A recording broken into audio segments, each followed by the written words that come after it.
শীতকাল মানেই গরম চাতে একটা চুমুক, শরীরে উষ্ণতার পরশ নিয়ে আসে। আর সেই চা যদি লঙ্কা দিয়ে হয় তবে কেমন হবে? আর এমন লঙ্কা সহ অন্যান্য ভেষজ দিয়ে চা বানিয়ে চমক দিল শান্তিপুরের এক চা বিক্রেতা। বর্তমান সময়ে ঠান্ডা লাগা ও সর্দি লাগা মানুষের নিত্যদিনের সঙ্গে। আর মানুষের সেই সমস্যা থেকে রেহাই দিতে তৈরি এই লঙ্কা চা খেতে রীতিমতন ভিড় জমাচ্ছেন সাধারণ মানুষ। সূত্রের খবর, শান্তিপুরের কেসি দাস রোডের গোভাগার মোড়ের চা বিক্রেতা সম্পূর্ণ নিজের ভাবনা চিন্তা থেকে এই নতুন ধরনের চা তৈরি করে বিক্রি করছেন। চা বিক্রেতার দাবি, এর ফলে মানুষের উপকার হচ্ছে।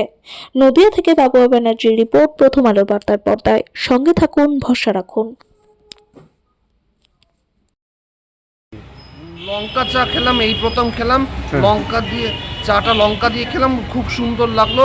এই শীতকালে গেলে এই চা লঙ্কা দিয়ে চা খেলে না কাশি সর্দি সেরে যায়। খুব দারুণ লাগলো, তো ভালোই লাগলো, তাই তো? দারুণ লাগলো, খুব সুন্দর। এই প্রথম খেলেন? এই প্রথম খেলাম, খুব এই আর সবাইকে বলবেন মোটামুটি? হ্যাঁ, সবাইকে বলতে হবে যে লঙ্কা দিয়ে চা খেতে, তবে সর্দি কাশি কমে যায়। তার টেস্ট হয়েছে না ঝাল বোঝা যাচ্ছে না, তাই তো? সেটা ঠিক বোঝা যাচ্ছে না। কি নাম আপনার? আবিল্লাহ।